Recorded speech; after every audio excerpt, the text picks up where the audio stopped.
اگر ہم اس ملک کی تاریخ دیکھیں اور اس کو اگر اور ممالک کے ساتھ اپنے ہمسایہ ممالک کے ساتھ اس کا موازنہ کریں تو ہمیں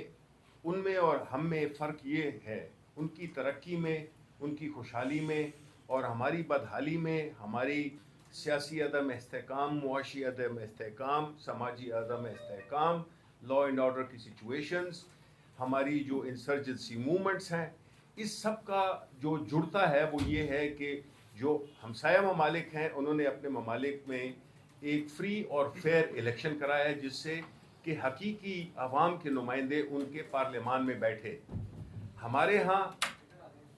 آج تک جو بھی الیکشنز ہوئے ہیں ان کی کبھی کریڈیبلٹی نہیں رہی، لیکن خاص طور پہ جو یہ آخری الیکشن ہوا ہے 2024 کا، اس نے تمام تر وہ ریکارڈ توڑ دیے ہیں جو کہ دھاندلی میں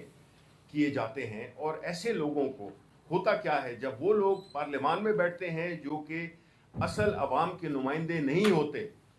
تو ان کی ایک اخلاقی جواز ان کا بیٹھنے کا نہیں بنتا، وہ جواب دہ عوام کو نہیں ہوتے ہیں، وہ صرف ان لوگوں کے لیے ہوتے ہیں جو ان کو لائے ہوتے ہیں۔ ان کے آپ قوانین دیکھ لیں، یہ قوانین جس طرح کے 26ویں ترمیم ہے، جس طرح کے اسلام آباد کا پبلک آرڈر کا جو بل تھا، پیکا لاز ہو گئے، اور اس طرح کے سارے جو ڈریکونین لاز ہیں، یہ صرف وہی پارلیمان بنا سکتی ہے جو کہ عوام کے ووٹ سے نہیں آئی ہوئی، یہ وہ لوگ ہیں جو کہ بٹھائے گئے ہیں۔ اور ایسی صورتحال میں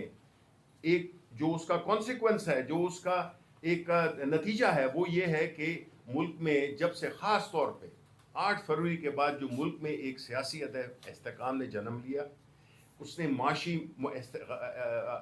غیر استحکام پیدا کیا، سماجی غیر وہ کیا عدم استحکام پیدا کیا، اور غرض کے ہر طرح کی طرف ایک تذبذب، خوف اور ایک غیر یقینی صورتحال کی کیفیت ہے۔ اور اس سے کبھی بھی کوئی ملک جو کہ اتنے محاذوں پہ لڑ رہا ہو، وہ نہیں اس سے نبرد آزما ہو سکتا، کیونکہ عوام جنہوں نے بھیجا تھا، جن لوگوں کو ان کے مینڈیٹ کو چرا لیا گیا، ان کے مینڈیٹ پہ ڈاکہ ڈالا گیا، اور ایک ایسے لوگ بٹھائے گئے جو کہ بری طرح ہارے ہوئے تھے۔ وہ سلمان اکرم راجہ صاحب اور عمر ایوب خان اس کی آپ کی تفصیلات بتائیں گے۔ تو اگر تو ہم نے اس کا ایک شاخسانہ دیکھا 1971 میں، جس میں کہ ایک میجورٹی پارٹی کو اقتدار نہیں منتقل کیا، اور آج وہی پارٹیاں جو کہ اس وقت سہولت کار تھیں، آج بھی وہ اسی کی سہولت کاری کر رہی ہیں، جس سے کہ ہمارا آدھا ملک ٹوٹ گیا۔ اب یہ جو بچا کچا ہے، اس کو اگر ہم نے خوشحالی دینی ہے، اس میں اگر ہم نے فورن انویسٹمنٹ لانی ہے، اس میں ہم نے قانون کی حکمرانی لانی ہے، اس میں ہم نے عدالتوں کو آزاد کرنا ہے، یہ سب تب ہوگا، اور قوانین ایسے بنانے ہیں جو کہ عوام کے اور جو ادارے ہیں ان کی بھلائی کے لیے، ان کی بہتری کے لیے بنے، بجائے اس کے کہ ان کو ان کا گلا دبایا جائے، اور ایسے قوانین، ڈریکونین قوانین، جس میں کہ کوئی اس میں آواز بھی بند کر دی جائے، جو کہ سارے ہمارے آئین کی جو چیزیں ہیں اس کی خلاف ورزی ہو رہی ہے۔